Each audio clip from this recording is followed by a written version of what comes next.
This just in. The vice president's guard has cornhole in a pipe bench.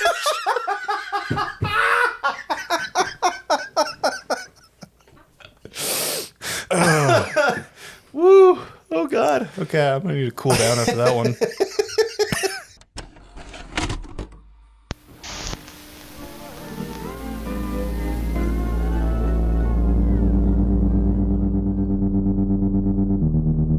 What do you know about two certified bangers?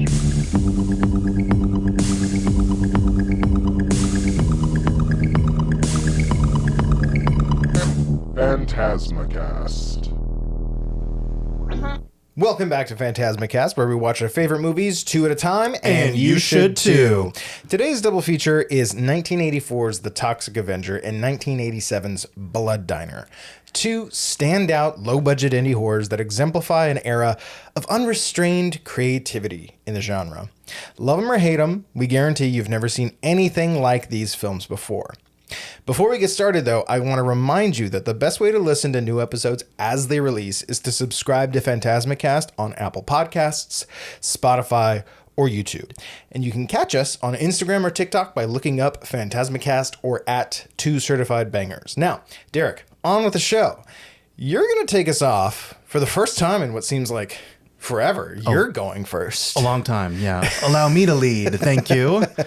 So I was tasked with The Toxic Avenger, Toxie, from 1984, the Troma film staple, the probably an easy comparison, like the Mickey Mouse to Troma's Disney. It's in their logo. It's in their every space where you could put his ugly mug, they find a way. And I adore them for that, actually. But before we get into Troma and all that, let me read the back of the box for this. This is from the TA in 4K release. I really love that naming convention. Their marketing team is on fire, I have to say. Yeah. Okay, back of the box. Welcome to Tromaville, New Jersey, a small American town terrorized by criminals. The town's corrupt mayor sits idly by while muggers, robbers, and teenage punks victimize helpless citizens. Among the residents of Tromaville is Melvin, a nerdy, emaciated janitor at the local health club. That is, until he becomes the Toxic Avenger. A gang of thugs devise a cruel hoax that goes horribly wrong as Melvin is cast through a third-story window into a vat of hazardous toxic waste. However, an unexpected metamorphosis takes place. As the chemicals take hold of his body, Melvin turns into the Toxic Avenger, doer of good, a brutal mauler of evil. The rest, as they say, is history. The excitement is nonstop as the hero sets out to single-handedly wipe out the forces of evil that torment the people of Tromaville. The Toxic Avenger is nonstop entertainment that will leave the viewers glowing from the fun. I never could have predicted. Is that how it ends? Yeah, it would have ended with fun. So the Toxic Avenger, my personal experience with it is never encountered it or watched it out in the wild until you and I went to that event, the Gathering of the Ghouls. Yeah. Gathering of the Ghouls here, where they were screening the Toxic Avenger. Yeah, and Lloyd was there. Yeah, the man himself, the co-founder, president, the actual true face of Troma, Lloyd Kaufman, was there. He's like the writer or the idea behind the Toxic Avenger too. I think someone else technically wrote the script and everything, but he knows the Toxic Avenger inside and out because he also co-directed it. He's not credited as the co-director though because of like Directors Guild rules. You know how they're weird about co-directing like that. They've always been a little weird about it. I think they're still weird about it, but I think they're laxing up a little bit. Like we've got like the Phillips brothers who did like Talk to Me and all that, and like the Safdie brothers and stuff. I think if you're like brothers, they're like, well, who are we? Who are we to say? But if you're just like buddies, they're like, no. Like, so I'm gonna stop you right there, Chief. Yeah. Are you next of kin? You didn't direct this movie together. Get the fuck out of here. They're weird. They're weird like that. But let me kick us off before diving into the movie proper. The Toxic Avenger. Is it a movie for you? Probably not. And that's what people who love the movie love about it. Yeah. You know. So I have a few Reddit things, not too much, just a few things I found on Reddit, which I thought was kind of clever. So you know how they have "Am I the asshole?" Yes. Like AMITA. I put "Am I the Toxic Avenger?" Am I the TA? You know? So I found a thread that was just basically, what does everyone think of Troma's The Toxic Avenger, 1984?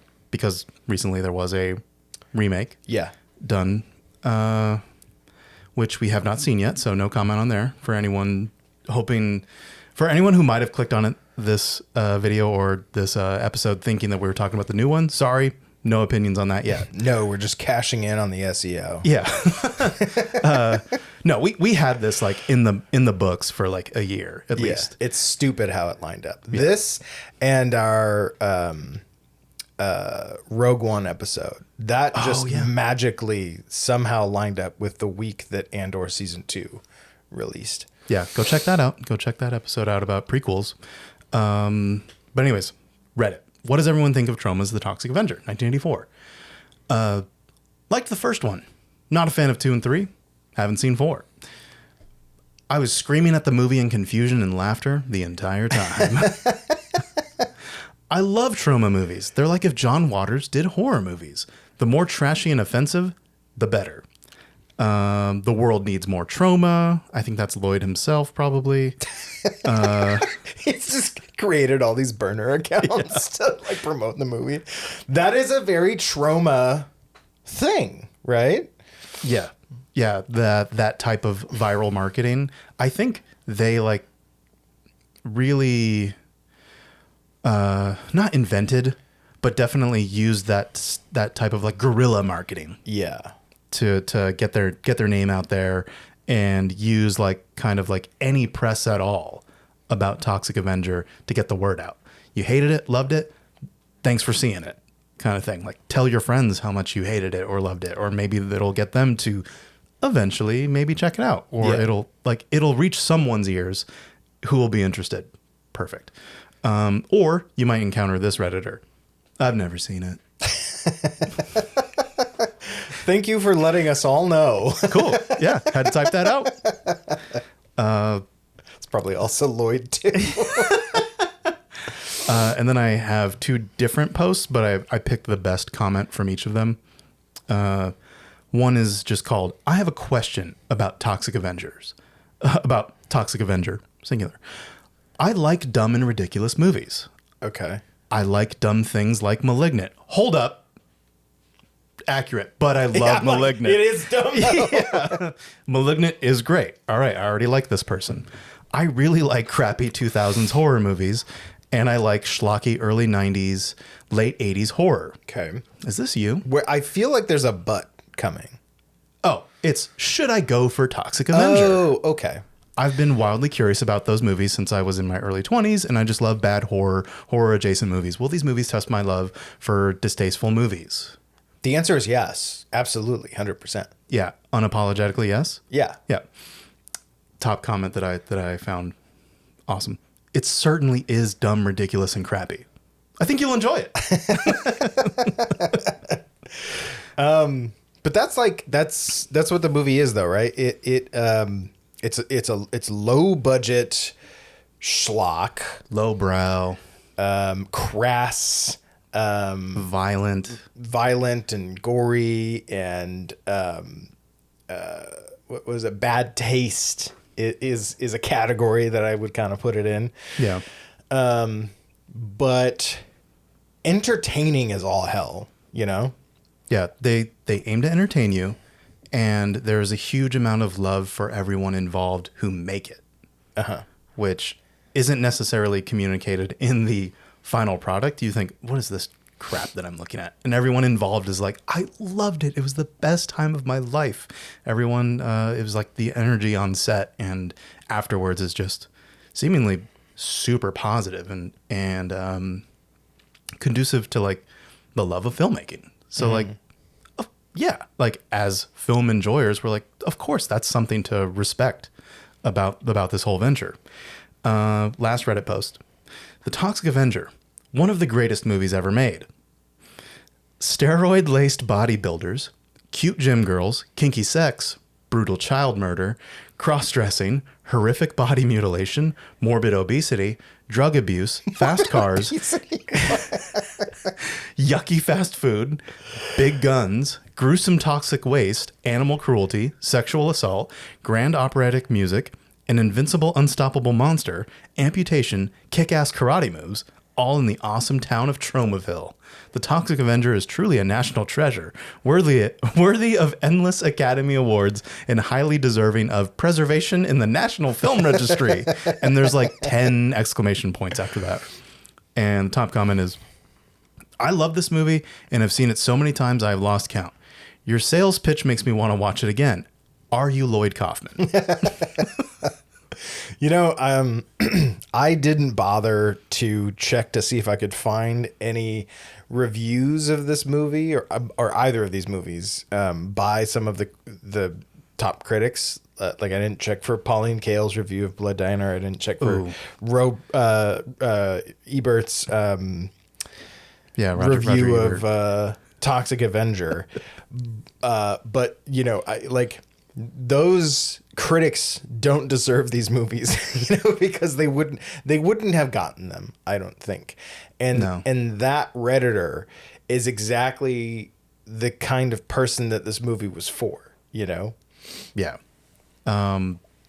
Just that sees all the warts and the boils on it and says, yeah, finally. Yeah. like a movie that doesn't try to tastefully cover any of that. It just, you know what? We're just going to feature all that stuff in it.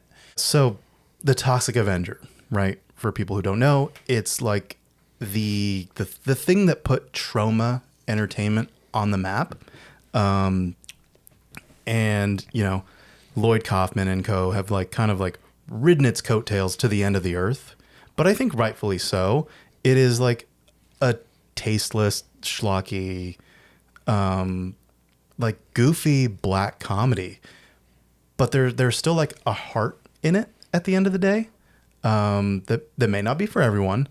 But I think it was interesting to see where they were before then too. Cause it's like, you kind of think they would say like, oh no, here's where Troma began. And it just, launched off from there, but they're actually not shy about what they were up to before then in like the decade prior. Do you know anything about this in like the 70s or anything like that? Okay. So it was co-founded by Lloyd Kaufman and Michael Herz, who was also, Michael Herz is also like the main director of Toxic Avenger too, as well. They were co-founded in 1974. And from this article called The Toxic Avenger, a Putrid and Bloody Retrospective that was actually written earlier this year. They say, Troma makes really low-budget, independent, schlocky B-movies. In fact, they are the longest-running indie film production studio in the world.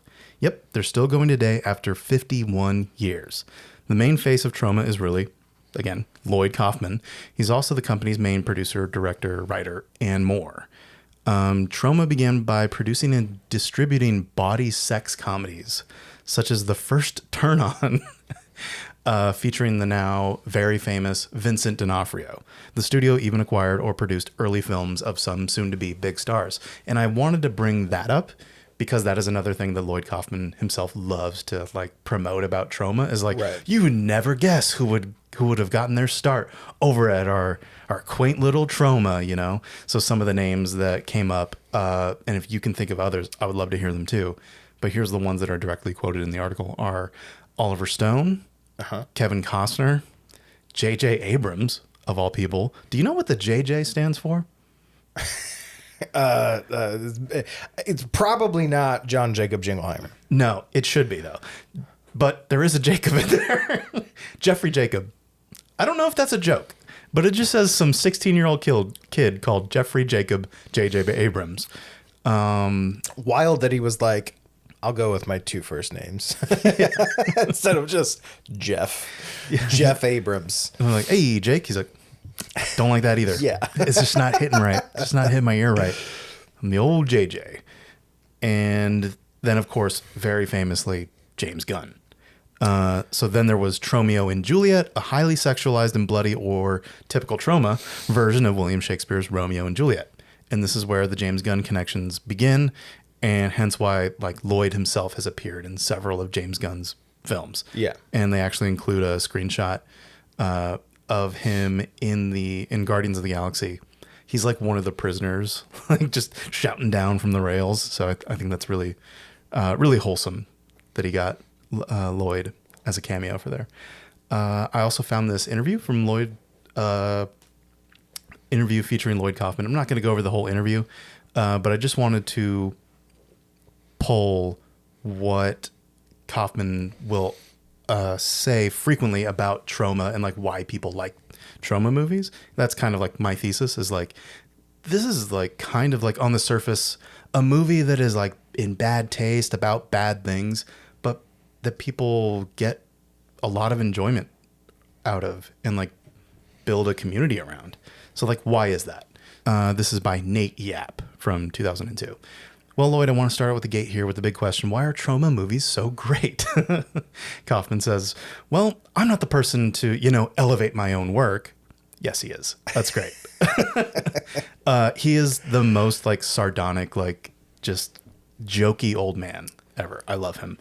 But I think from what I gather, people go into a Troma movie knowing they're going to have a very, very entertaining experience combined with an extremely strong emotion of some kind. They know they may love the Toxic Avenger, they may hate Tromeo and Juliet, but they know they will never forget Citizen Toxie, which is actually the 4th Toxic Avenger movie.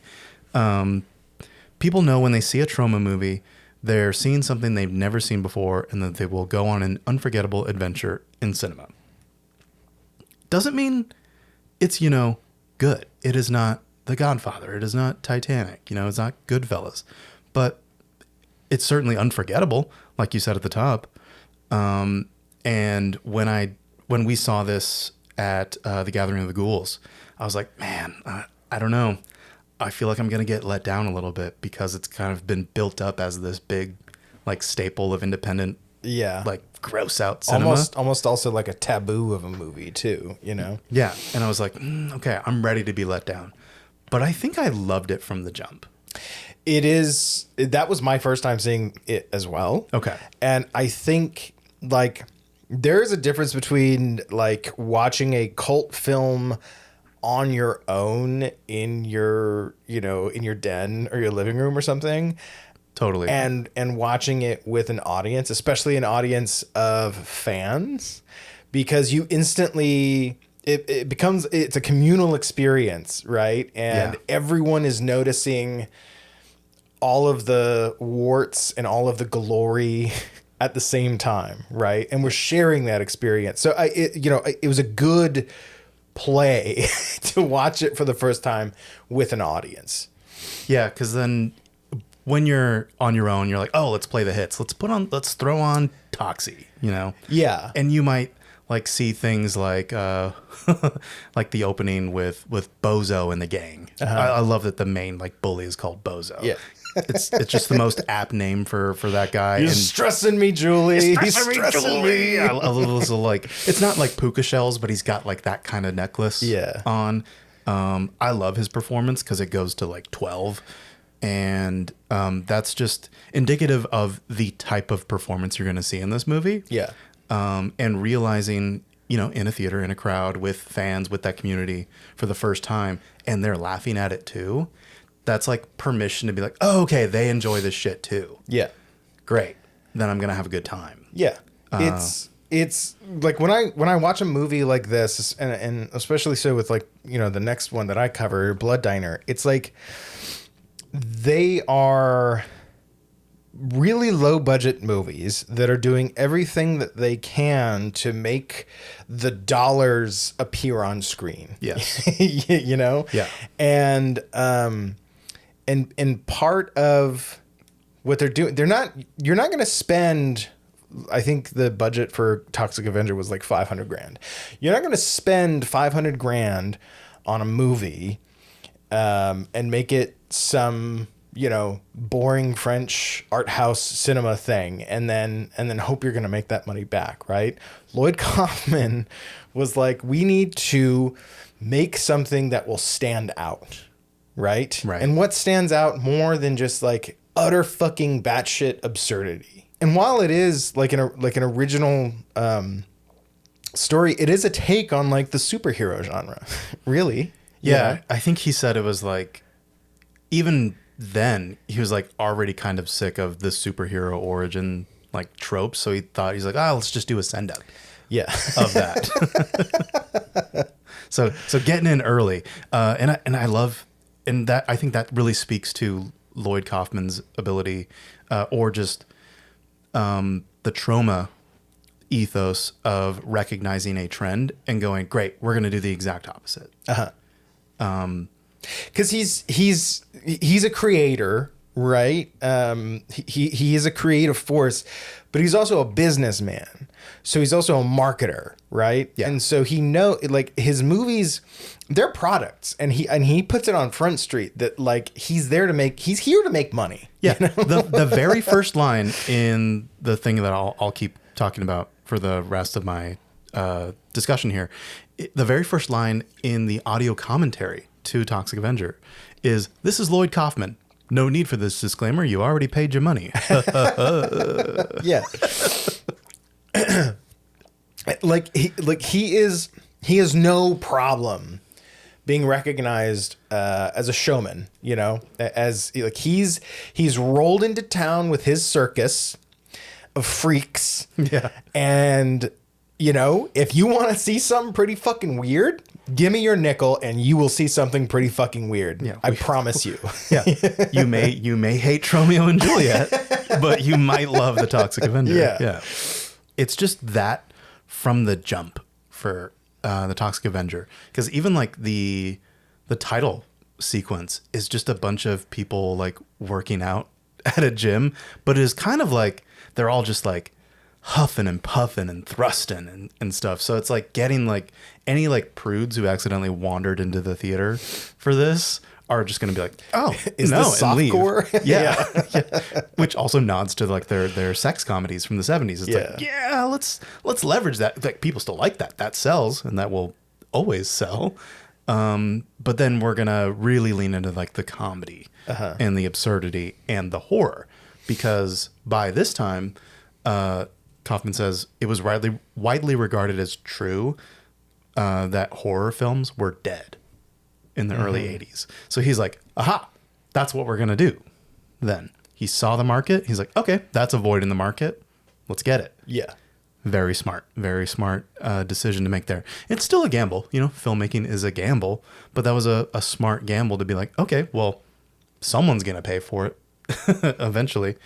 And another guiding ethos, which I thought was funny, he says, we all love Frankenstein, but we were all kind of like upset that the monster died. So like the Toxic Avenger is Frankenstein, but if the monster lived.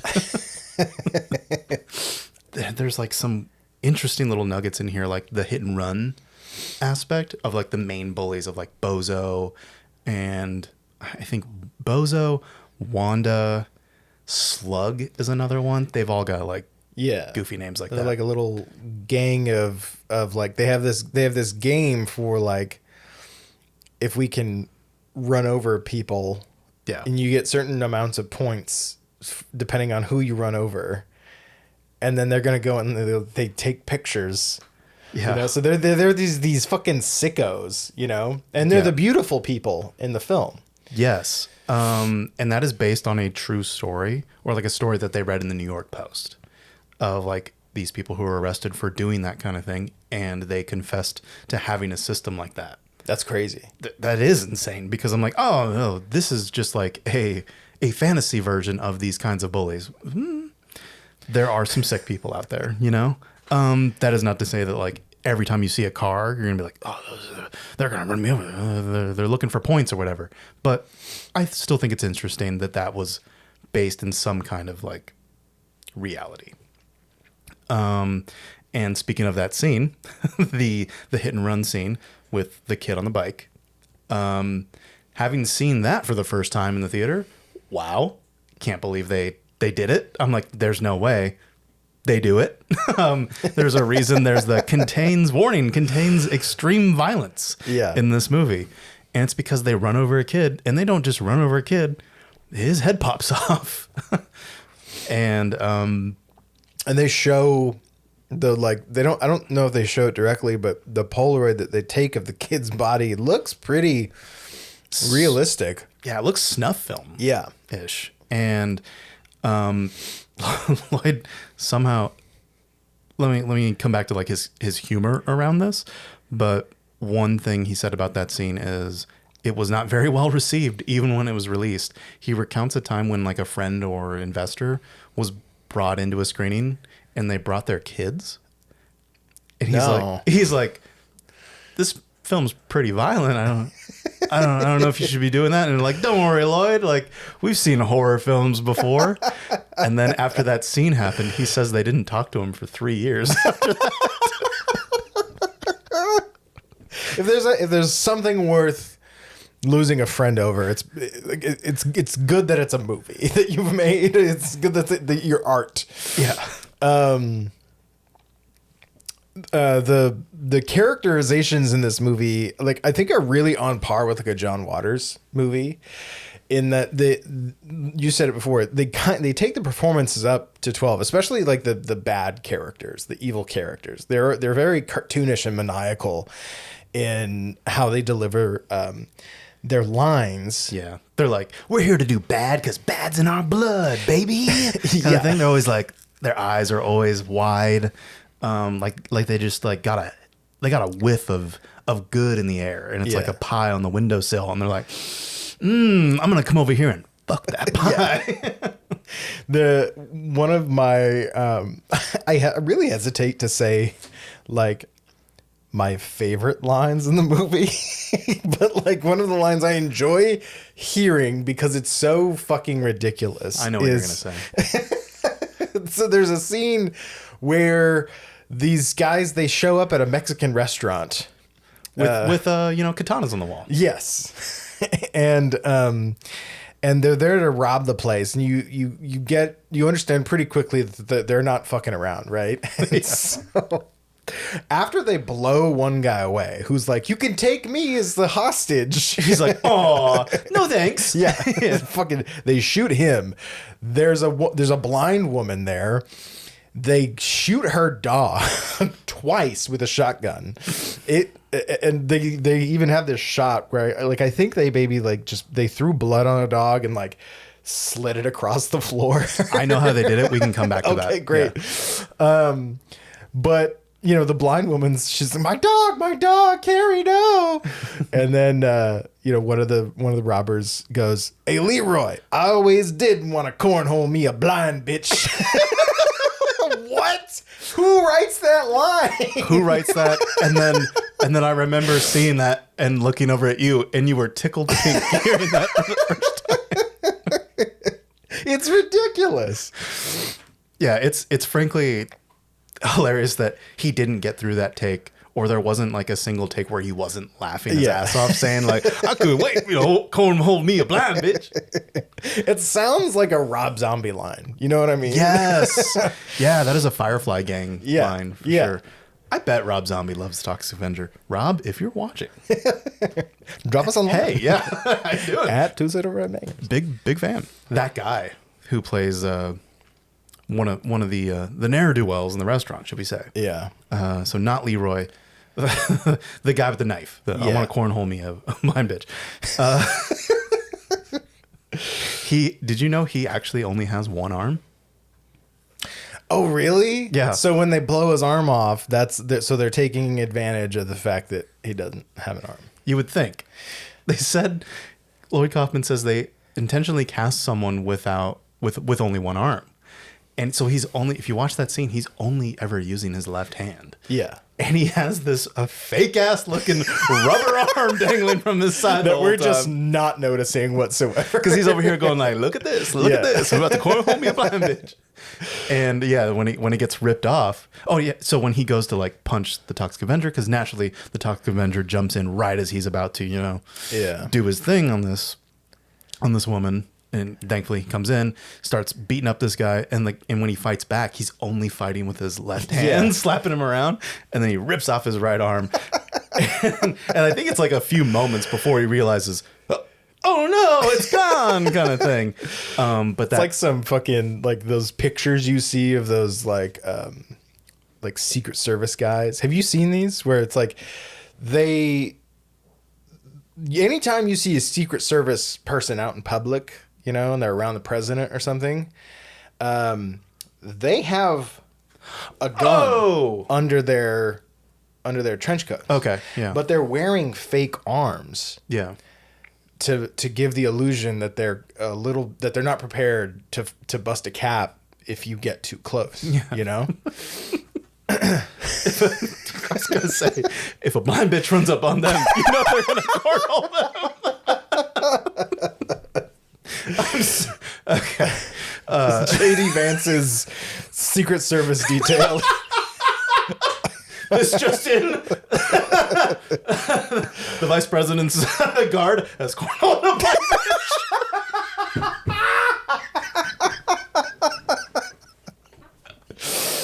bitch. Woo. Oh, God. Okay, I'm going to need to cool down after that one. Jesus. We're normal, we swear. That line is that's just funny. I'm sorry. It sounds funny. But the dog, let's lighten it up and talk about the murder of the dog. Okay, the dog thing, when I was watching it. Yeah. When I'm watching it with Mickey, and I'm like, okay, they're gonna do something unforgivable here in this scene. Outside of what we've already seen, which is, as Lloyd Kaufman says, like grotesque, like huge violence, like really bad violence against people. And like one thing you mentioned, you were talking about, he like blows away a guy before all this too. He also just points the shotgun at a baby. Yeah. Yeah. And is like kind of does like a mic check. You with like the shotgun. Mexican food? Yeah. And Lloyd Kaufman says the guy playing that part quit. Oh. Because of that. Was that like the last shot he did or something? It must have been, because it definitely wasn't the last scene that he's featured in. But I was like, oh, fair. It is outrageous. But that scene with the dog getting shot, it was done with, there's like a close-up that's pretty harmless when you just break it down like this. It's a close-up of like a piece of like a rug that he says didn't quite match the dog's fur, and they just put a squib underneath it for that close-up shot of like the gunshot. But then there's a shot immediately following that of like the dog like flying across the room kind of thing. It's very quick. And just through editing, it feels okay, gratuitous. But what's really going on is the owner of the dog had like this thing with the dog where he would just love getting tossed across the room by the owner. Slid across the floor. And the dog loved it. Hell yeah. It would just like come running back after each take. So they just said, yeah, we just had him do that. Just put the blood effects on the dog and toss him like a frisbee. Yeah, roll him. Roll tape, roll dog. Roll dog. But yeah, that scene got them the most amount of hate mail out of all of the acts of violence in the movie. Which is kind of understandable, because the dog didn't do nothing, whereas like the people did do something. They're bad. Like the people who get killed in this movie are bad. Yeah, like the Toxic Avenger is out to avenge people, looking up for the little people. Yeah, I do just have to ask one question. Sure. People are aware this is a work of fiction, correct? Right. Yeah. Plus, the Toxic Avenger is there to avenge evil deeds. Yeah. What's more evil than double blasting a fucking golden retriever? I think that's probably the germ of the idea behind it. Yeah. And then was like, oh no, people hate that. I think he says like, I don't know why, but it's Lloyd Kaufman. He's of course kidding. because another example of like his dark pitch black humor is, he says of the cutting back to the earlier scene with the kid on the bike, right? He says, we didn't have trillions of dollars for special effects like George Lucas. Trillions of dollars. He is such a petty bitch, too. I love him. He'll name drop people. He's like, I don't really care for them, but, we're not them. Yeah. So he said, quote, I am definitely quoting here.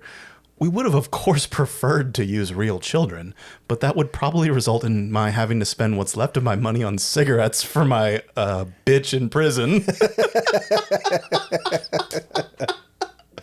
When I heard that on the audio commentary, I was like, did he just say what I think he said? I had to rewind it like 3 times to get with the special effects for that. Yeah, we used the cantaloupe. We filled it up with this, put a wig on it. It was really nice. We would have, of course, preferred to have used a real child, but that would have resulted in me spending what's left of my money on cigarettes for my bitch in prison. I will say I have read I've read 2 of Lloyd Kaufman's books. He came out with 3, I think, in like a set. One, write your own damn movie, direct your own damn movie, and produce your own damn movie. And that was one book. Those are 3 different books. Okay, one has a really long title, right? Or am I misremembering that? He probably has more. Okay, I can't remember. Beside the point, totally. But I did read Direct Your Own Damn Movie and Produce Your Own Damn Movie. And in Produce Your Own Damn Movie, he actually like goes to great lengths to talk about how important safety is on set. There's one kind of story I remember. I can't remember the film it was or the actor involved, but basically they had shot a scene and had skimped on safety precautions. I think it was something to do with like not using a dull knife or just something that was overlooked. Okay. And the actor ended up getting hurt in a permanent way. Oh. I think they lost an appendage or something. I can't remember the details of it, but he says from that experience, he decided never again is someone going to get hurt on my set. Good. So he makes light of that, right? Because he's a kind of self-effacing person, right? Yeah. But I think he is a very serious filmmaker in that regard, where he's like, listen, we're here to do a job. We're going to make a piece of entertainment. No one should walk away with less than what they have, coming into it, less body parts, that is. Right. And I think he had another great story about like coffee. And like he would like reuse coffee cups on set. Okay. He would tell people, write your name on your coffee cups and you're going to use that coffee cup all day. That's fair. All day? Yeah. That's fair. And I've been on sets where like we've had to throw away full water bottles, because someone set down their water bottle somewhere and no one could tell whose it was. So obviously you're not going to drink out of something someone else drank out. You know what I mean? But like, he's that kind of producer where he's like, listen, we're going to save every cent we can so we can put it in front of the screen. Right. And I just kind of admire that, like we all recognize that we're here, we're scraping together everything we can do to make this movie. Let's sacrifice a little bit of comfort so that we can make something that we can be proud of, Yeah. And I think he can do that because he puts in the effort to promote the hell out of these movies. to promote the hell out of these movies. And like he'll go on the road with them. So he's not just like the desk CEO, the desk president being like, do my bidding, you know? He really puts his all into it. So I think he can have that kind of sway over the productions of like, let's really like make the dollar stretch. Yeah. You know, I'm not going to say like penny pinch. Let's make that dollar last as long as it can. Right. He's in the filmmaking business, you know? And to go back to some of the careers he's helped launch, Matt Stone and Trey Parker. Yeah. They had made, I think it was Cannibal the Musical, and they wanted it, they wanted to distribute it, right, with Troma.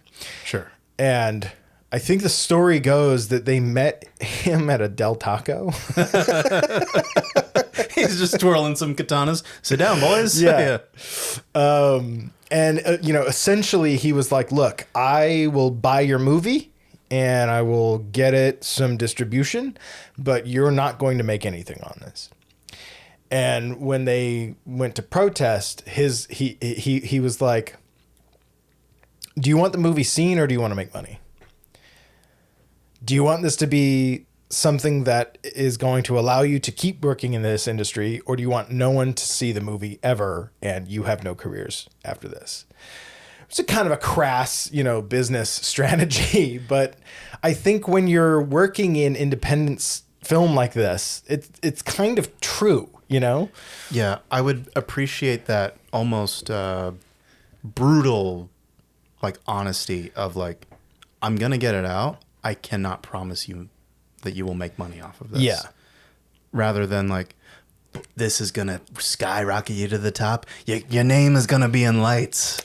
You know, kind of thing. Yeah. It's just like, we can do something with this. Yeah. Set the expectations to just be, it's gonna go out. Yep. And now they are some of the highest paid individuals in television right now. So, you know, good for them. Yeah. Last couple things about Toxic Avenger before we dive into Blood Diner, about on-set safety, right? Okay. Harkening back to that. In the Mexican restaurant scene, there's like that fight that breaks out, right? He says during one of the stunts, there's supposed to be like a chair that Toxie uses to like break over one of the vigilantes' backs.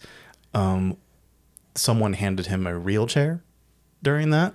So there is one take where he hits someone with a real chair. I don't know if it's in the movie, but there was a scene that they shot, and he was like, the crew found it hilarious. Not so much the guy hit by the chair. Yeah, no shit. And that's how he jokes about that now. But then he has a very like sincere story from earlier on when Melvin first gets turned into the Toxic Avenger. Melvin, played by Mark Torgl,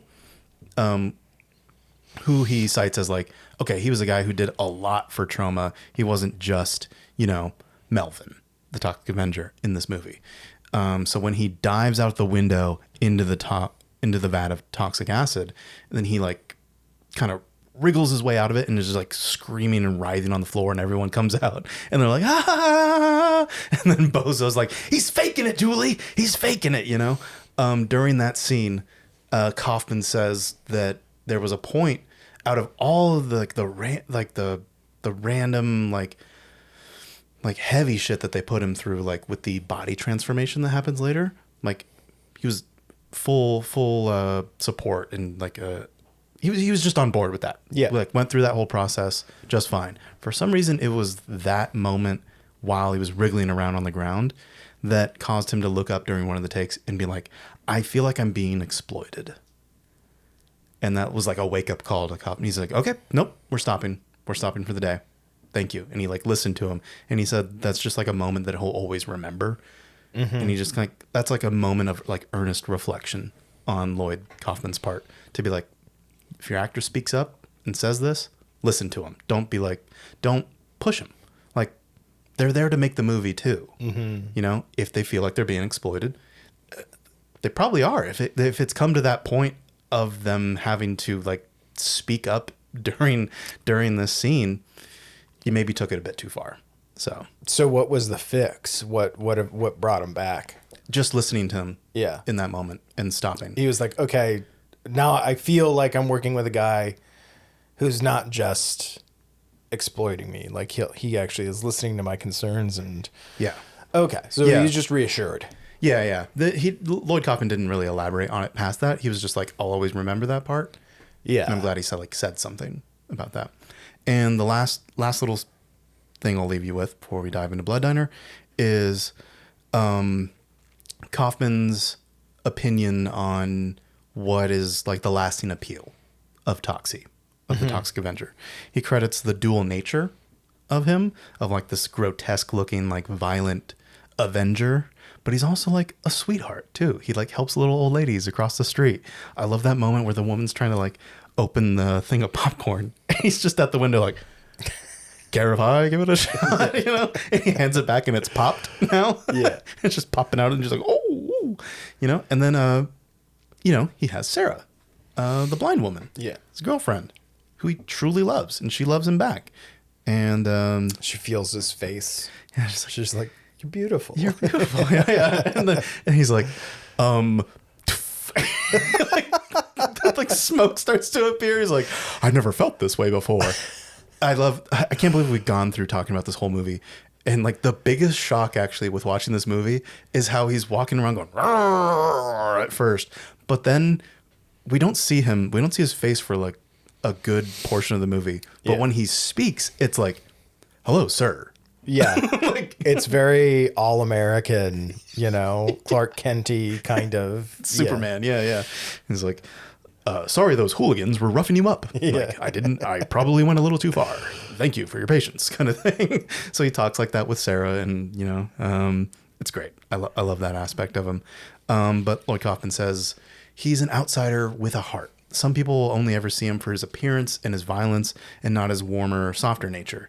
So, you know, an audience who latches onto the film can identify that with that aspect with themselves, probably, as an outsider. And they'll recognize that, like Toxie, they may not be accepted into like general society or something like that. So this is just a very welcoming environment and film for people who feel that way to come back to. And I think that's a wonderful way of viewing, you know, the character and this film overall as more than just, you know, B-movie trash, really. Yeah, and I think another layer, you know, of its kind of staying power is it is a social commentary movie as well. In a big way. Yeah. Tromaville is kind of a stand-in for New Jersey. Yeah. And, you know, in real life, New Jersey at that point in time was just where everyone sent their trash, you know? Yeah. And so Tromaville, what's the tagline for It's the... like 15,000 people, like the toxic waste dump capital of the world or something like that. Yes. The toxic chemical capital of the world. Toxic Avenger is about like the crassness of the modern age. Yeah. Not only on an individual level, with the group of hit and run psychopathic killers, but also on a corporate and political level, right?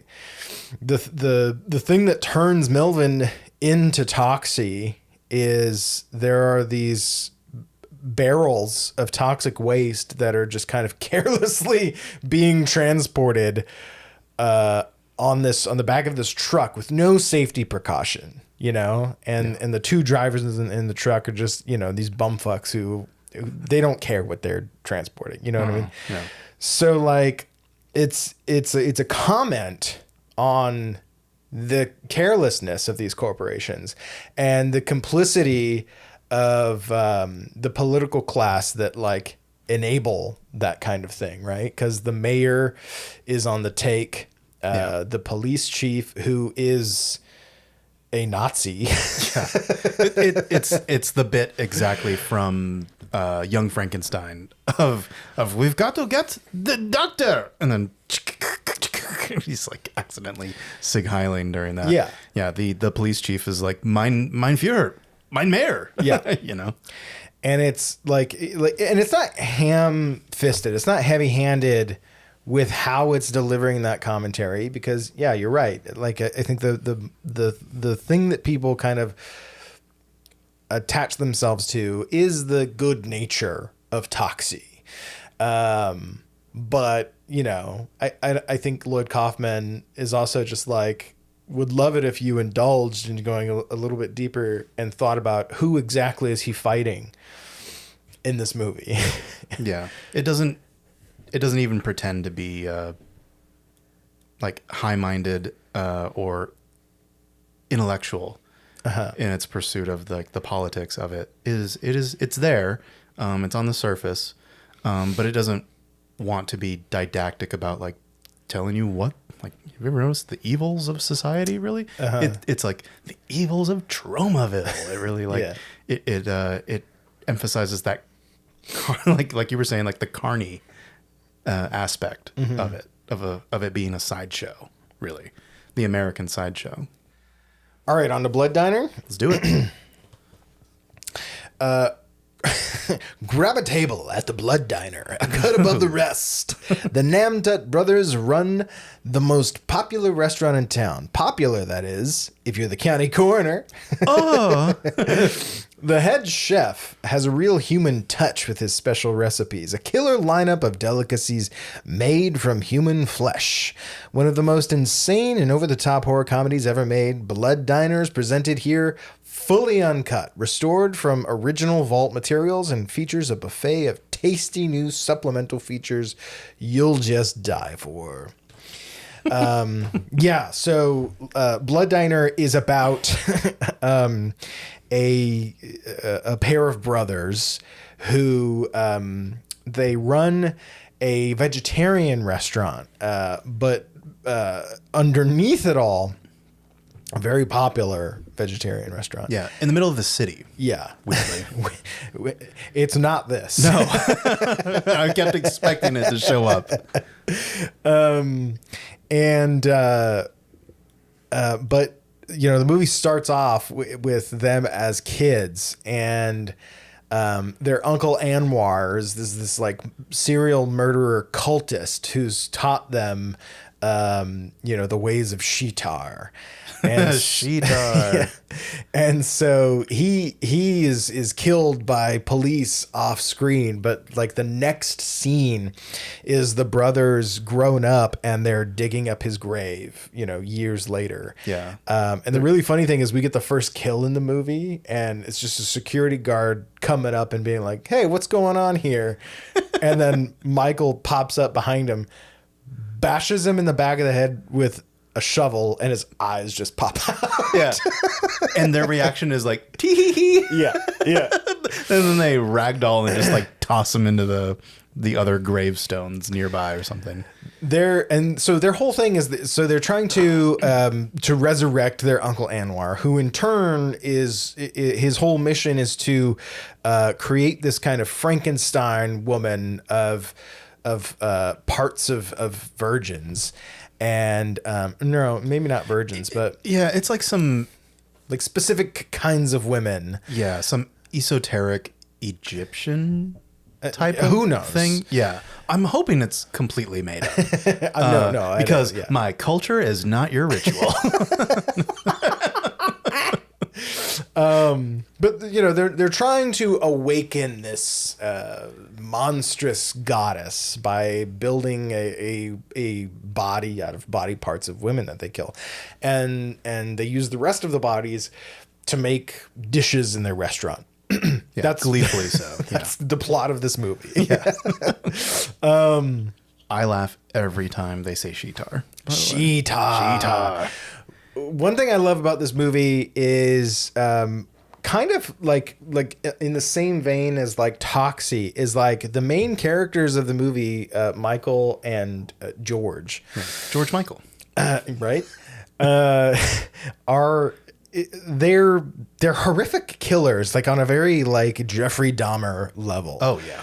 But they play the characters like little boys. They're like little kids, they have like a childlike innocence to them. Yeah, when they hurt someone, they're not like, yeah, out of malice. They're just like, well, we did the thing Uncle wanted us to do. Yeah, they're trying to please Uncle Anwar, and every time they talk to him, it's like, we're gonna do this for you, Uncle Anwar. Yeah. You know, it's just very plucky. You know, but anyways, I wanted to start this by just kind of like going over low budget horror films of the 80s, right? All right. By the late 80s, distributors had started to figure out that, you know, VHS rentals were a gold mine.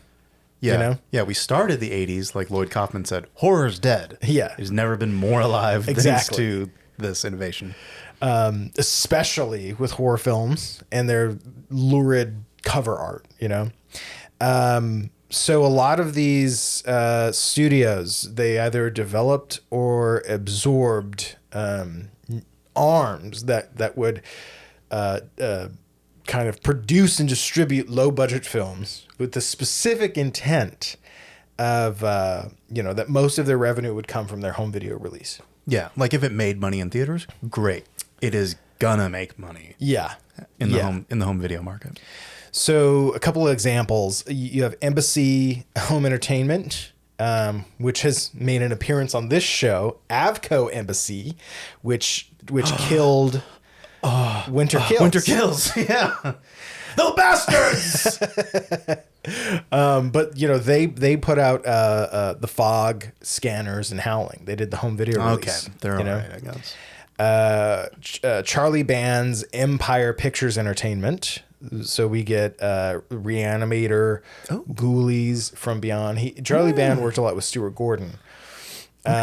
Media Home Entertainment, which took care of the home video releases of the Nightmare on Elm Street series. It was just called Media Home Entertainment? Yeah. So generic sounding. But like if I show you the logo, you've seen it before. Okay, I want to see it. Pause. Sorry, listeners. I need to see this. Oh, You've 100% seen that at the Okay. beginning of a VHS. yeah. It's just like it kind of looks like a purple Star Wars scroll. Yeah, Star Wars. It's crawl. it's a really cool logo though. I really like it. Another one, obviously, being Troma, and Lightning Pictures, which produced Blood Diner and was a subsidiary of Vestron Pictures, now owned by Lionsgate. So Vestron that's what this The label? Blu-ray is from. Vestron Video is owned by Lionsgate, but Lionsgate now uses it as their kind of vintage release label, which I think is really cool. That is cool. And I will say their vintage releases are way more interesting than like their contemporary releases. True. I feel like Lionsgate puts the bare minimum effort into their normal Blu-ray releases. Well, what's really interesting, kind of that I was seeing in my research about these 80s home video distribution companies, is that it's really interesting how often they changed hands. You know, mergers and acquisitions are happening all the time in the entertainment space. But, you know, every time one of these companies changes hands, so does their IP, their library, you know. And I think in some ways that's why we have such a thriving boutique physical media landscape right now. Because you have a lot of these distributors who've bought hundreds and hundreds of films worth of library, you know, from these companies that have been bought and sold and acquired over time. And they're like, how do we make money off of these old titles? Let's restore them, put them in some premium packaging, and sell them to film nerds like Jake and Derek. Yeah. Which I think, you'll get our money. And like, okay, sorry. The inner gamer is going to come out in me for a little bit here, because there was like some controversial statements made by the CEO of like the Borderlands games, Gearbox. The guy's name is Randy Pitchford. I don't know if you heard of him. He said before it was announced that the recent Borderlands 4, before the price for that was revealed, to be $70, which is kind of like the industry standard now. The new industry standard. Yeah. Yeah. Whereas like Mario Kart World was like $80. Okay, sure. You know, Nintendo, because we fucking can. they can though. You know, but Randy Pitchford said real fans will find a way to buy it, which I don't disagree with. You shouldn't say that though. It just sounds shitty. You know, real fans will find a way to buy a Toxic Avenger for $90. I'm sure. Don't say that though. You know, it doesn't look good. Yeah. But I'm so glad that back to movies now. That was my gaming rant. Gaming ran over. Back to the movies though. I'm so glad they're doing these like special releases for these kinds of movies, even though, you know, right out the gate they might be like $50 or so. You know, give it time. Maybe it'll go on sale for like $35, $40. That's a more comfortable what's it called? It's a more comfortable jumping off point for me personally. And there's different scales, right? Like you've got your Scream Factories, but then you've got, you know, your kind of second sight box sets, which are like $80, you know? Yeah. And so, but like what I love about things like boutique labels is they know that their audience is collectors, you know, and they know that while, you know, maybe these movies which were made in the 80s, which weren't, you know, particularly popular when they came out, might not appeal to everyone today, there is a dedicated fan base and the real fans will buy them, you know? Yeah. So, but they're not going to compete with, I don't know, K-pop Demon Hunters or something like that. They're not going to go, we're going to drop Blood Diner on Netflix.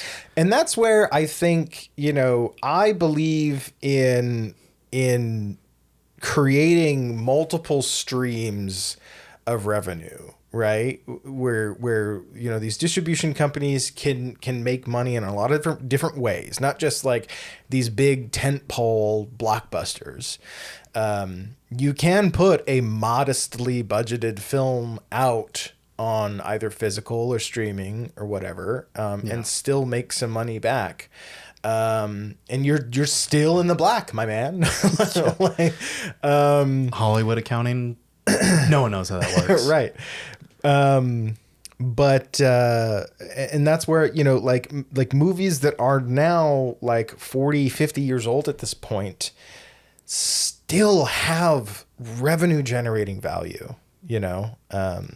That's all one big tangent, you know, on the business. But, you know, back in the 80s when they were making these films, by the late 80s, there were about 70,000 video rental stores in the United States alone, just in the United States. We really had it all, didn't we? I was not alive, but we had it all. It was like Starbucks, you know what I mean? Yeah. Mom and pop shop in every corner. You've got your Hollywood videos and your blockbusters. I love Hollywood video. Distributors were selling the tapes to rental houses between $60 and $80 a tape. This is a special price for rental houses because the idea is that they're going to be renting the tapes out. Oh, okay. And, yeah, that makes sense. And you don't have to pay a licensing fee every time you're renting the tape out, right? So that's why there's the higher price for the rental tapes. But think about this. So 70,000 stores selling the tapes at a minimum of $60 a tape, right? You sell one tape to each store, you're pulling in $4.2 million at a minimum on one film. For one tape per store. For one tape per store. I see what you're thinking, right? You're thinking this is big fucking business is what this is. We need to convert every Starbucks on earth. Your time is up. You're going back to being a video store that sells coffee.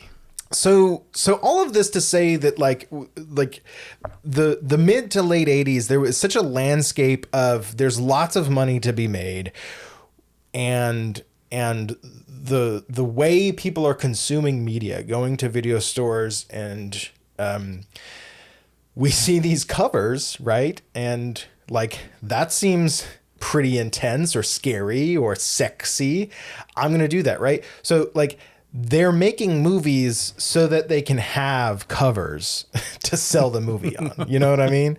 There ain't nothing wrong with that. I don't think. With very low budgets. Yeah. Blood Diner, Toxic Avenger had a $500,000 budget. Blood Diner had a $300,000 budget.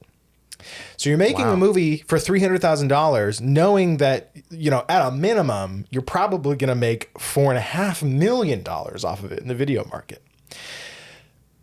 All of this is just to say, like, that's the mindset of the business at the time, right? And I think the good thing that comes out of that is when you're making movies for such low budgets, you create a space where untested, unproven, but eager and ambitious filmmakers can come in and try their hand.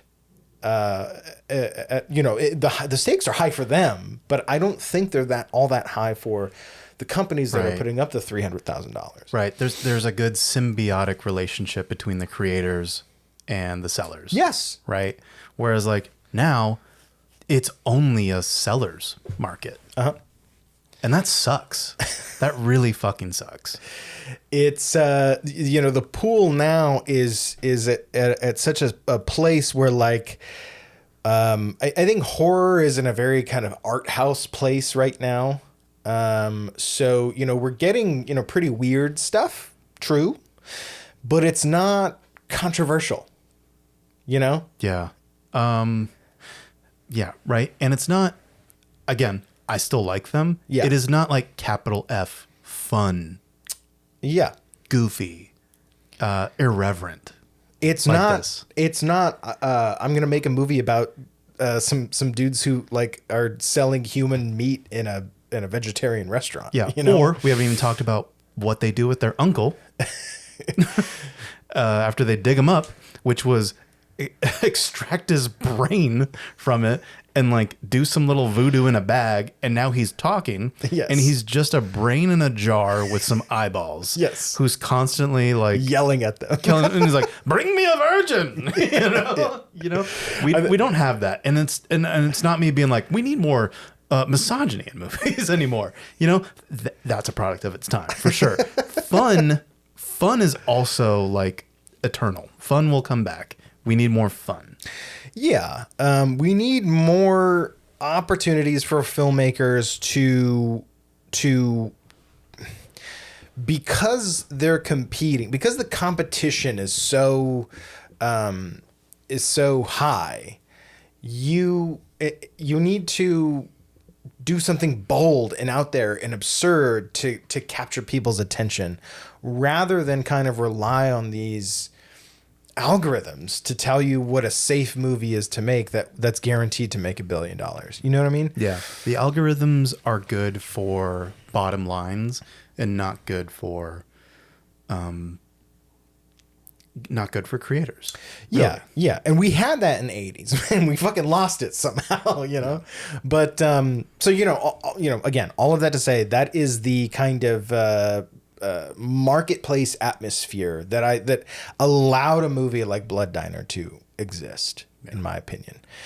Blood Diner started with Jimmy Maslin, was a producer who owned the rights to all of Herschel Gordon Lewis's films. Are you aware of Herschel Gordon Lewis? No. He made like The Wizard of Gore and the Gore Girls and 2000 Maniacs. Okay. Very much like in the 60s was very much a kind of a progenitor of like lowbrow, gory sex horror films. Like Shock Factor. Yeah. Okay. Okay. Herschel Gordon Lewis. So So Jimmy Maslin, who again, he owned the library of Herschel Gordon Lewis's films. He wanted to do a sequel to the 1963 film Blood Feast. And so the original title of Blood Diner was Blood Feast 2. Okay. You know? Yeah. So he enlists writer Michael Saunier, who goes by the screen name Dookie Fleiswater and has vampire teeth, to write the screenplay. I will repeat it. He's a screenwriter who goes by the name Dookie Fleiswater and has vampire teeth.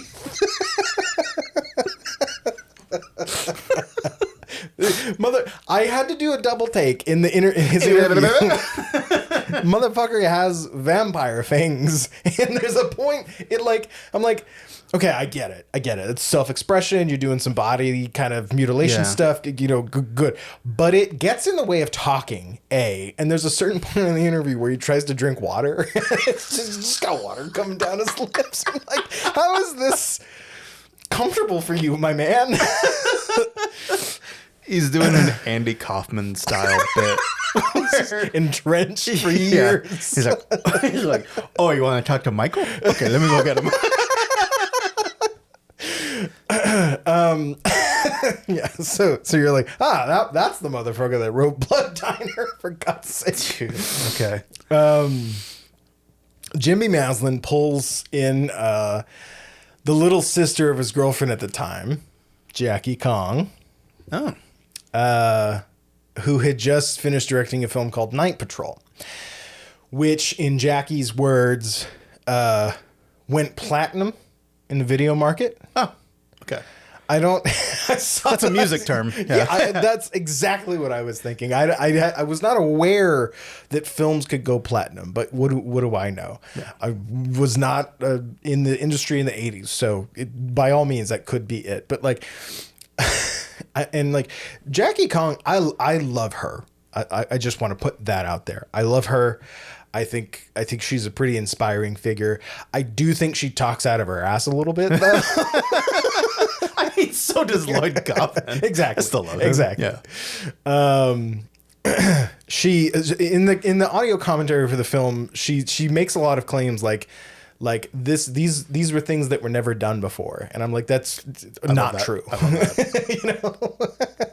She's like this movie came out in 1987, and she's like, people weren't doing horror comedies before then. I'm like, not true, Jackie. Simply not true.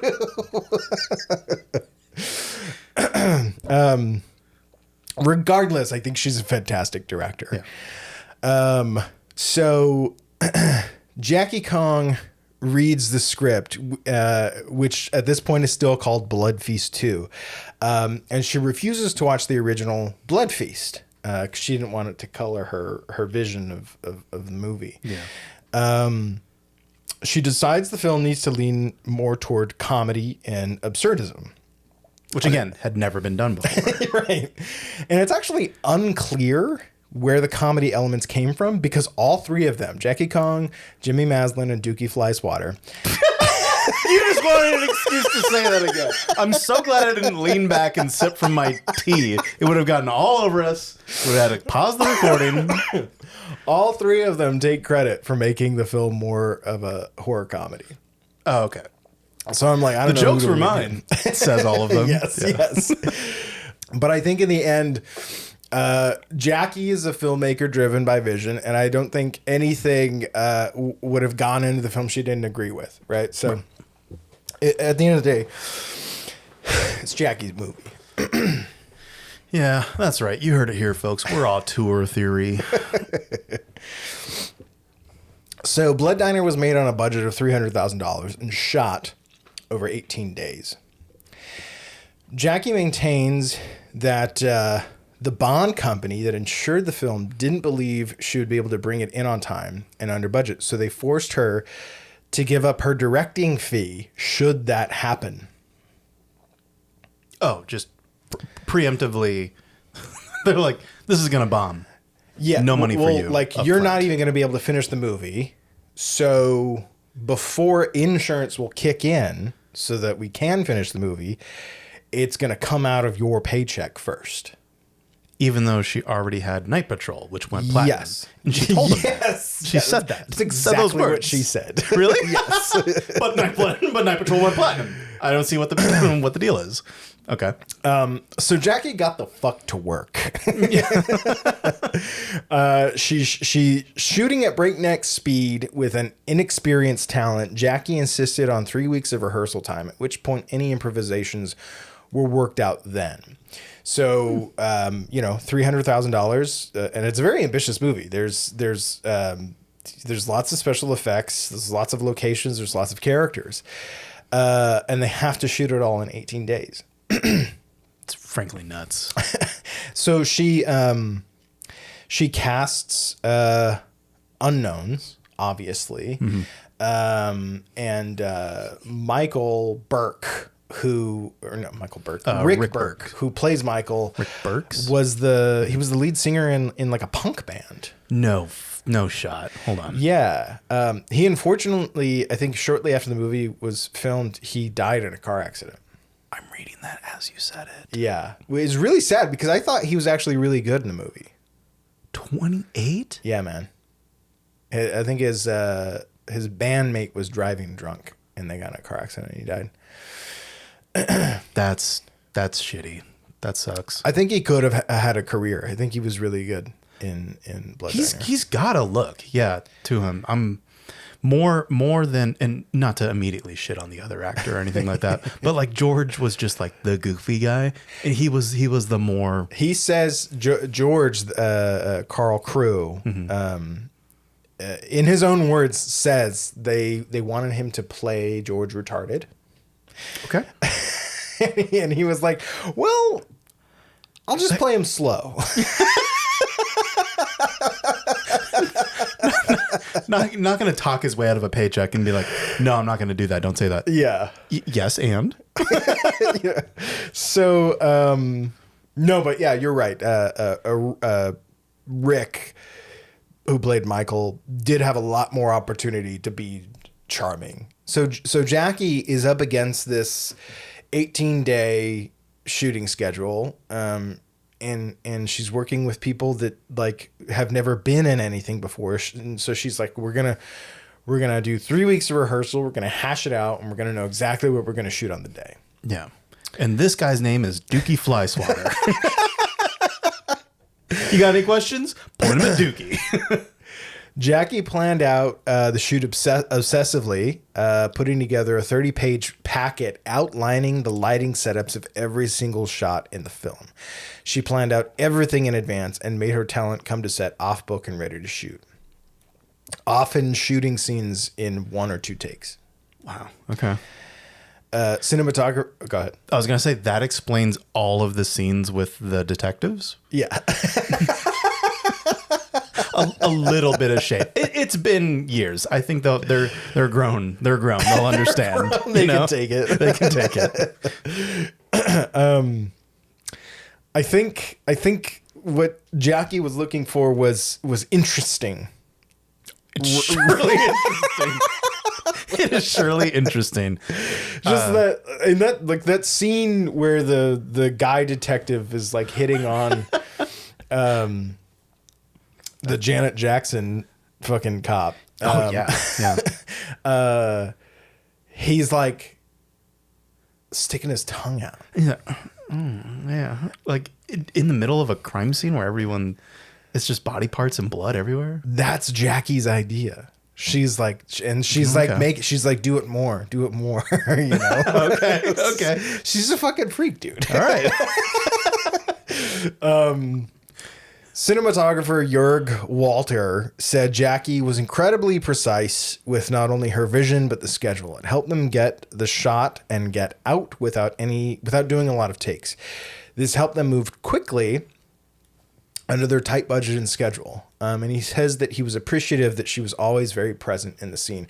And when you look at a lot of like the behind the scenes photos of the movie, you always see Jackie and she's right next to the camera and she's very there, you know. Mm-hmm. As the kids would say, locked in. I don't know how true this is, but Jackie maintains that they were shooting 50 setups a day. Damn. And they were still able to have 10-hour turnarounds. So, I've been on short films where we couldn't get through 10 setups in a 14-hour day. So Cocaine's a hell of a drug. I think that speaks to the absolute dedication of like delivering the movie on time. She says even at, towards the end of the movie, they're getting up to the end of their schedule. They were doing 90 setups a day. She's like, I'm going double platinum with this one. God damn it. Fucking insane. Yeah. Insane amount of just of like pressure and like sometimes you have to just get a shot and say, okay, we're moving on. Jörg, the cinematographer, he says something along the lines in an interview he did where he was just like, today it almost feels like when you're getting the shot, it's kind of like a continual rehearsal where you do the rehearsal and then you do one take and then another and another. And then the performance gets crafted through that process rather than coming to set, knowing what you're going to do and then getting the shot and only doing another take if there's some mistake, like a technical reason. Yeah. So interesting way to shoot a film, and probably the only way you could shoot that film in the schedule that they were working with. Yeah. Just to pivot back to Toxic Avenger, Lloyd Kaufman says that they rehearsed for Toxic Avenger too, but they like rehearsed on set, they rehearsed out of set, but when they taped rehearsals too. Yeah. But when they got to the set, like to do the final thing to put it on film, he's like, we basically just threw it all away. Interesting. Yeah. So they had an idea what They to had do. $500,000. Okay. Yeah. All the money in the world compared to this. But yeah, there was room for improvisation there. Yeah. Whereas for like sure. this, the squeeze feels a lot harder. That's definitely the kind of narrative that, Jackie and And Dookie? and Go ahead. Jörg and Dookie Flies Water. Say it out loud. I'm a Dookie. That's definitely the narrative I think they're going with, is like we had a monumental Herculean task in front of us, and because Jackie fucking locked in, they were able to get the movie made. Which I think is a pretty inspirational story. I know I haven't talked a whole lot about the movie. I've got a whole section here where I'm going to talk about how absurd and crazy it is. It's an insane movie. I just wanted to get like I wanted to focus on the attitude of what made the movie possible. Jackie Kong was a woman, a minority woman, making a horror film in the 80s when it was such a boys' club. It's still a boys' club. It is. But even more so in the 80s it was. The only other like female director making horror movies in the 80s I can think of was Catherine Bigelow. I can't think of anyone else. That like there probably were. Right? Yeah. But like that had an impact that is still like talked about today. Yeah. No. And probably people don't even know who Jackie Kong is. You know what I mean? She's got maybe 4 movies in her IMDb credits. Yeah. If people know more about that, I would love to hear about it in the comments or anything. Oh, yeah. Yeah. Like the kind of unsung like women filmmakers of the time. Yeah. Possible future ep. Would love to do it. Jackie Kong brought a vision to life with this film. And she also pulled on so many old school film techniques she learned from her mentors. One of them, giving characters and settings musical themes. Okay. Cool. The diner has anytime we're in the diner, it's like 50s doo-wop. And that was form as well as function, I think, because they were able to go to this company called Doo-Tones Records, who licensed the doo-wop songs for $100 a song. Okay. So that's why you hear so much 50s doo-wop in the background. Michael, anytime he's hypnotizing someone, he's got this kind of spooky, mystical theme going on. Yeah. And then anytime a ritual is being conducted, Wagner plays. in the background. And this is something that like I was like, oh my god, that's really cool. It's like a low budget way to make a film feel high budget is to and kind of making the movie come to life is to create a foreground, middle ground, and background, right? Where there are multiple layers of things happening at once in a shot. So if you go and look at all the diner scenes, right?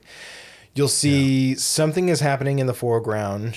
You have your middle ground where the focal point is. And then, you know, beyond, maybe outside the windows, the street is lively. You know, the windows aren't blown out. You can see through them and you can see that like a city is existing, you know, and functioning. You know? Where it would have been easier to maybe like cheat that the windows are blown out or covered. Yeah. Or shoot on a set, you know, and or maybe not shoot through the window. You know what I mean? So like there's a scene where we're first introduced to Connie and I think she's like being propositioned by the nude aerobics women to like join their video shoot. Like, come on, everyone's doing it. And they see that like a cop is writing a ticket for their car, right? So they leave, and while Michael kind of notices her and is gonna approach her and talk to her, like during that whole scene, you can see in the background the women are kind of fighting with the traffic cop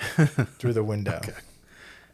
So it's a way to add texture to a film that is otherwise really low budget. Yeah.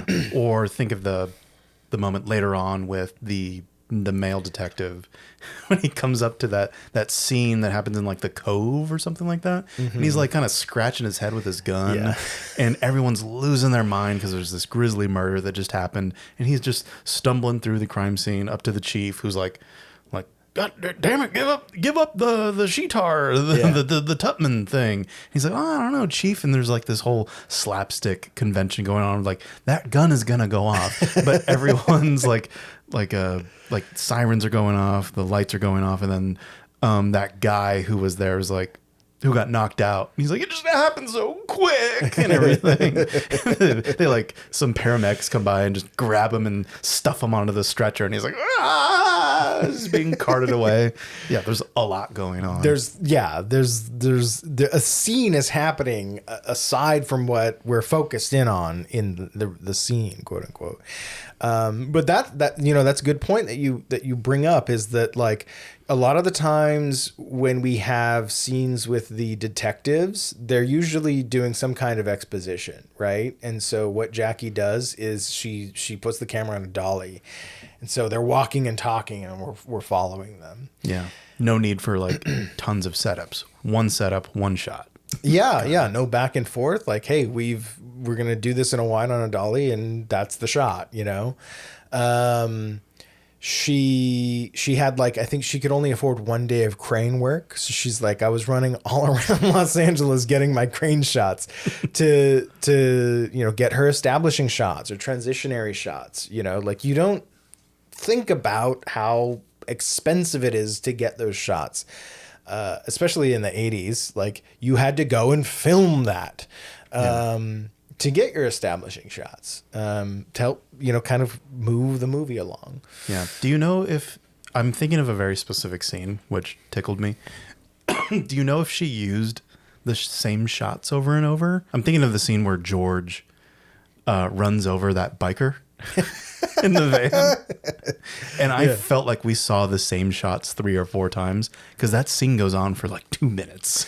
I don't know if she reuses shots. But I do know that like, she's like, all we did there was have Carl just react. And so he's like the whole movement is just him kind of,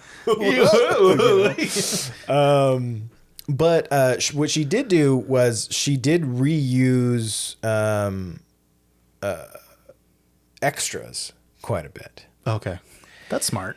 Yeah, she reused extras, and they were creative in the locations that they were using. The nightclub at the end is both the nightclub and the kind of back of the restaurant. Oh, it is. Yeah. Interesting. Okay. That was the same location. The location where, they do that weird like news interview with the archaeologist. Yeah. That's the same set as the naked woman fighting Carl in the cave. The cove thing. Okay.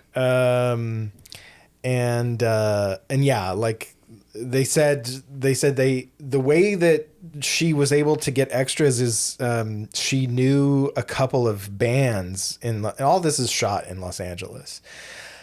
She knew a couple of people that were in bands, and she was like, hey, the kind of people that I want in this scene are the kind of people that look like your audience. Do you think you could ask them to just come to the shoot, And they just used and reused those people anywhere they needed people. And she's like, I'm a big fan of wigs. And so she would just throw wigs on people, and so I'm sure if you had like an eagle eye, you could probably pick out, all the people she reused. But, that's good, smart, efficient filmmaking. Yeah, that makes sense how she like populated those scenes where they, George and Michael go to pick up like some women for their blood or whatever like that. Just like, let's just find the trashiest women here, And then like, they're like, those girls? Like, no, not trashy enough, George. And then it's the girls at the bar, they're giving the eye like, here they come. Those two girls that like, I do not believe that they're friends. They just look so different. They're very different. Yeah. But that whole scene is like during like a musical number at this club. Right. And then at the end, during like the resurrection of Sheetar, there's a big musical number too that goes very awry. And there's a big wig. Yeah. A big wig involved there. To hide probably the apparatus for his head to blow up when the electricity comes. But the movie is absurd and crazy and original, and I think that comes through in the kills and gags. So there were a handful I wanted to just kind of go over. The first one, of course, being the bashing of the cemetery security guard. Yeah. His eyes just kind of go, when they go and kill the nude aerobics people, they're wearing like Reagan masks, Ronald and Nancy Reagan masks. Yeah. I wonder if that was an inspiration for Point Break. Jackie does say, and we did that before there was even a Point Break. Oh, okay. And I think that's, it's her trying to be a provocateur, There's that scene. So the two girls we were just talking about, the ones that they pick up at the punk club. Yeah. One of them is dispatched by Michael putting her head in batter and deep frying it. I like the prep for it though. It's like, hey, honey, come on over. Come on up in this counter. She's like, oh, you're bad. And she's completely topless and just drenching her in this batter. And she's like, oh. So you get to have your cake and eat it too with like the over the top nudity of just these giant honkers being covered in batter. And she's like, oh, this is freaky. Yeah. You like it freaky, huh? I like one line that Michael does. He does at least twice, and he's like, "Would you like to come to our luminary feast?" And she's like, "What's that? It's on special?" And he's like, "It's hasn't happened since 5 million years BC." But yeah, he dips her into the batter. Deep fry, and then her head comes up as like a fucking falafel. Looks like she's got a beehive on her. But it does still have earrings. They're giant hoop earrings. And then he uses a hammer, a shovel or something, I think, to like bust her head off. And then it cuts to the other room where the other girl is with Carl, and he just is weird. But it's all like she almost immediately is just like, okay, I'm done. I have to go find my friend. Yeah. We've had our fun dry humping with our clothes on. I gotta go find my friend now. And then she she realizes something is off and she goes to leave. And then when she opens the door, Carl's there and he just like kind of uses an axe to just cut her in half. Yeah, just cleaves her right in two. The scene where George runs over the biker over and over again, and it just kind of goes on way too long, and it gets funnier as it goes because you're like, surely it will stop now. No, it is a hearkening back to a time, to a physical comedy time, like before talkies. Really, it is purely like, I ran over a guy. That's kind of funny. But he's still alive and he's getting back up. Well, I surely have to kick it into reverse and get him now. And then I got him, right? Nope. And every time we cut back to the guy getting run over, he's done it or getting back up, seemingly just like, ooh, that was mildly inconvenient. Yeah. As he's getting back up. And then then George in the driver's seat, gonna rev it in forward and... It's very like Zucker Brothers comedy. Yeah. You know? Yeah. Same with like all of the things going on in the foreground, the midground, and stuff like that. Yeah. It's very Naked Gun, Airplane kind of comedy with so much going on. Very, very choreographed. The part that got us every time the retired cop's wife hears the name Anwar Namtat. She fucking freaks out. Oh, that dreadful man, that dreadful name. Who? Anwar Namtat. Oh, God.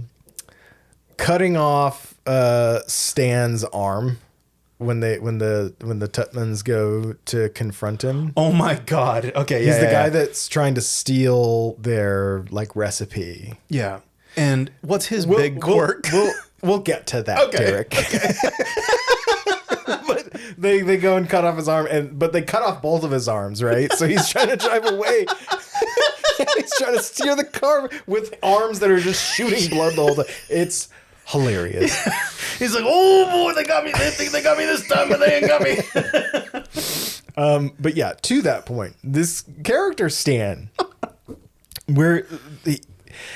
this movie has a detective subplot, right? Where they're trying to like figure out who's committing all these murders. And so they go to this competing restaurateur, his name's Stan, to try and like learn something about the case. I forget. Yeah, like, give us the skinny. Exactly, like, what do you know about this restaurant? Yeah. Kind of thing. And an eagle-eyed viewer may notice. Only the eaglest of eyes may notice. There's a character in this scene who has dialogue and is talking to the characters in the scene, and it's a fucking dummy. It's like a scarecrow fucking dummy just sitting there at the counter like a customer. And we both were like, what? Not a what's going on here, but what's going on here? In all seriousness, what choice is this? And we do get an answer in the commentary. Oh, thank you get an answer. You get an answer in the movie because you eventually realize it's Stan and he's throwing his voice. Yeah, he's like, oh, those coppers. Yeah. But that's the end of this scene. That's the end. Yeah. It does not start out with you understanding that he is throwing his voice.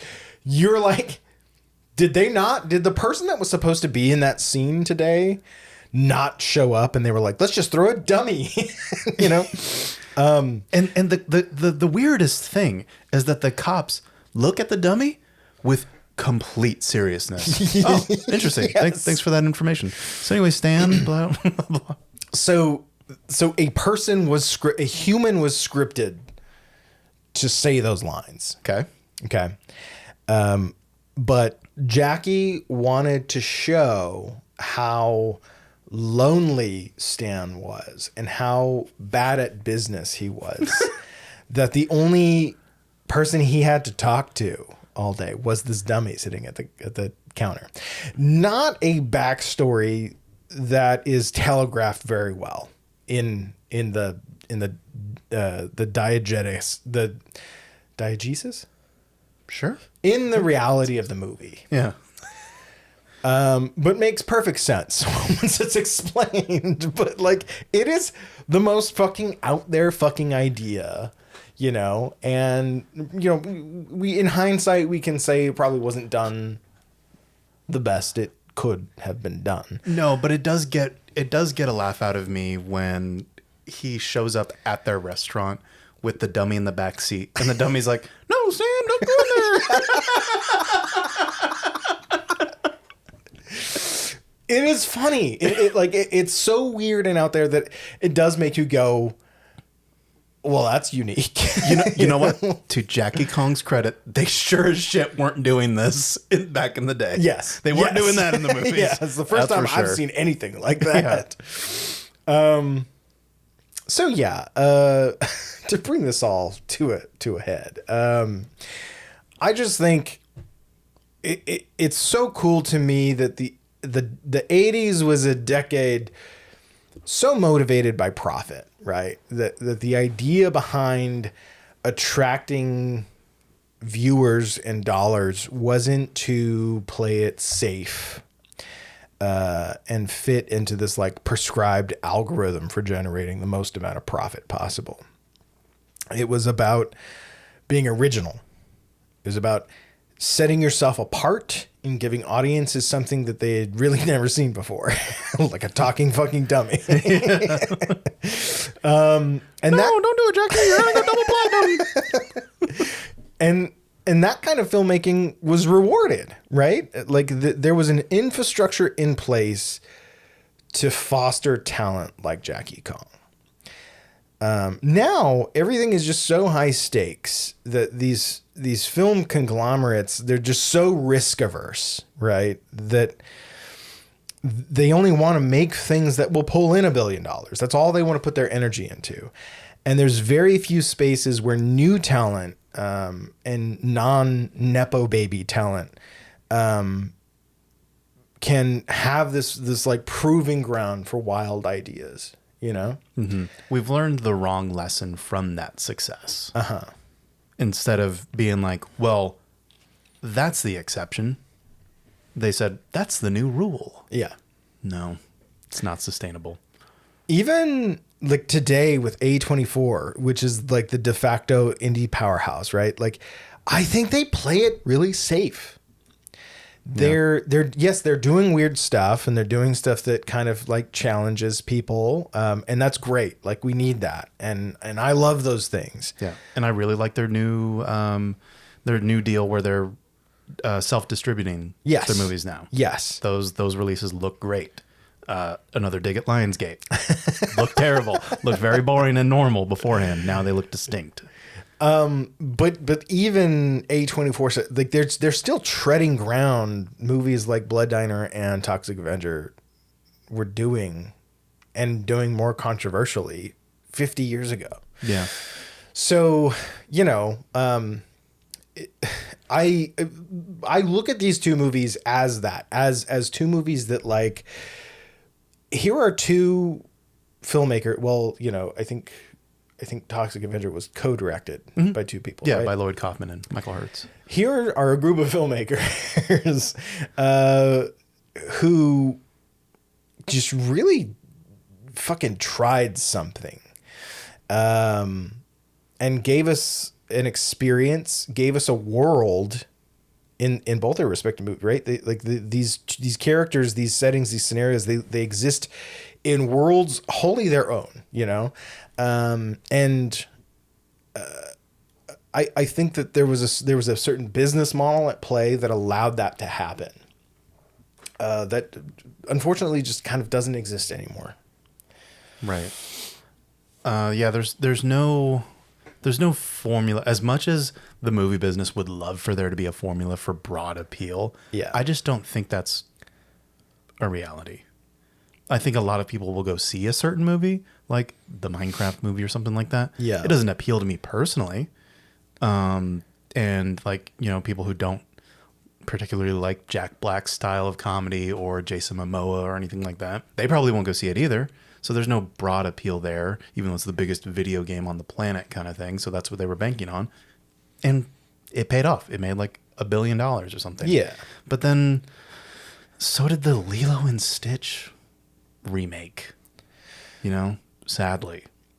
Yeah, but like who, like did the culture really benefit all that much from those movies? Did new filmmakers have an opportunity to like express voice? You know what I mean? Right. So it's just like, It looks good on a ledger. That's about it. the money people have gotten very good at making money, you know. But you know, back then when showbiz was run by show people, there was more emphasis on diversifying their cash flow rather than let's put all of our eggs in one basket and we're going to very efficiently put that basket together. You know, it's almost like points. Yeah, let's see what the data says. Yes. Like I think even now, like actors, like they have to maintain social media presence because whether or not they're cast in movies depends on how many followers they have on Instagram. Yeah. Like like that's how decisions are being made now. Yeah, they're cashing in on the normal person's like desire to have a parasocial relationship with these stars. Yeah, it's weird. It's weird. It is weird. Like I'm going to talk about a movie that's about to come out actually. The Anaconda movie. I don't know if you've seen a trailer for it. I have. Okay. When I first saw it, yes, it's a horror comedy reboot with Jack Black and Paul Rudd. But also like meta as well. Yeah. When I first saw the trailer for it, I was like, what the fuck are we doing here? but then I was kind of like halfway paying attention to it because it was like a interstitial ad when I was watching a YouTube video. So I was already upset that it was in front of me. Yeah. You know, as soon as my precious online content got interrupted, I said, fuck you.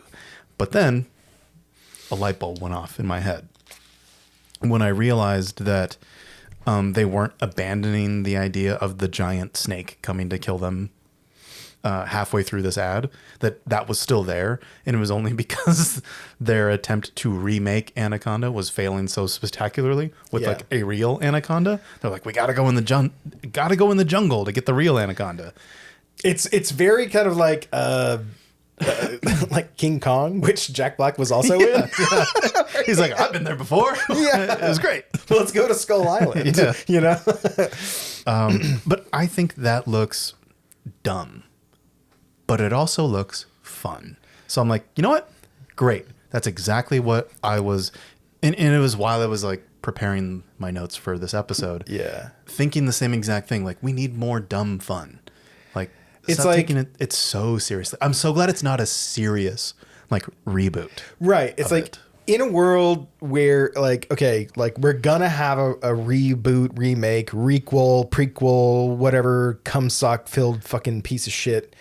Yeah. Anaconda movie, like that's gonna be pushed on us. What if it were about just the Joe Schmoes who trying themselves to make an Anaconda reboot? I think that's an interesting take on it, and like, yeah, we've been there, we've seen that, we've seen the Anaconda kill a bunch of people in a serious way, but like. Jack Black.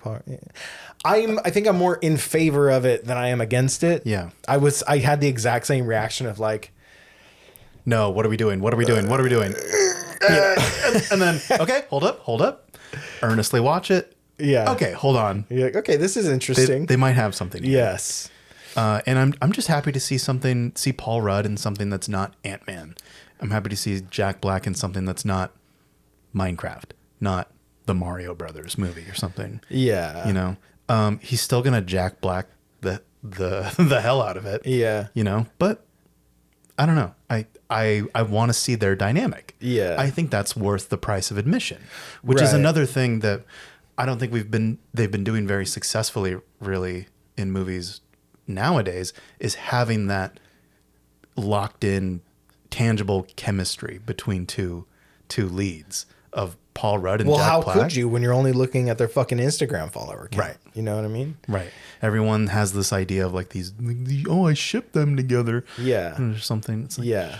I would love to be able to. I don't want to see a remake of Blood Diner. I don't want to see another movie that's like Blood Diner adjacent. Because like, you know, the only other like modern movie I can think that is on the level of Blood Diner or like Toxic Avenger, I'm sure there's, you know, plenty. But the one that I think of is like Hobo with a Shotgun. Oh, okay. Or like VFW. Yeah. Or like in terms of like, they have the same vibe going, you know, but even that is imitation. It's imitation of a style of films that came out at a certain time. Right. I would like to see 2025's like version of a Toxic Avenger or Blood Diner. That'd be pretty fucking wild. Yeah. And who knows? Maybe Macon Blair cooked with the new Toxic Avenger. Uh-huh. Maybe he did. And then people were too afraid to distribute it because of how hard it cooked. You know, they're like, whoa, this is really violent. Yeah. That's what I've heard anyways, is that it was so violent that they didn't know how to distribute it. But then after the success of the Terrifier movies, which I've seen the first two, and I really liked them. The first one was fine. I thought it was decent. I really liked the second one though. Okay. Because it does like the things with ultra violence where you're like, surely they're not going to do that. Yeah. Oh, absolutely. They're dialed in. They know what you want from it. Yeah. So they like it's filmmakers who were intentionally trying to do something like controversial, you know, not necessarily controversial, but like uncomfortable, you know. Yeah. For the genre sickos out there, they're like, here you go, genre sickos. I'm like, yay. Yeah. But yeah, that is our discussion on Blood Diner and Toxic Avenger. If you want to see something you've never seen before, check out these movies in 4K. I did not. You watched the 4K version of this really quick, right? Yeah. How was that? How was that copy of it? I think it looked good. Okay, because I noticed so I borrowed the Blu-ray disc. There was like still some like there was some like artifacts on the film and stuff in some sections. So when that happened, I was like, I wonder if they cleaned that up in the 4K or not. I mean it. The Toxic Avenger is not the prettiest looking film. Okay. So, I don't know how much 4K does for it, but like, you know, it looked good on a giant TV. So, you know, awesome. That's all I wanted to hear. Yeah. It wasn't my experience with like The Hitcher, you know, when I watched that on 4K. We were like, how dare they let me see the other versions of it? Those are shit. Yeah. And that, folks, is going to do it for another double feature. The movies again being Toxic Avenger and Blood Diner. 2 certified bangers. Question for you listeners. Are you subscribed? If the answer is yes, then great job. You are our favorite. You're our favorite. For all you other motherfuckers, you're on notice. You can be our favorite. You can. It's not too late. It's possible. All you have to do is follow the podcast on your platform of choice. We're not going to tell you which one. You get to choose that. But subscribe on YouTube, Apple Podcasts, Spotify. Just to name a few. Yeah. It's that easy. Just those 2 things, and that's it. You're on the pulse, and you'll know right away when new episodes are available. The best situation. Thank you all for listening to PhantasmaCast, and we'll see you at the next showing. Bye now. Bye.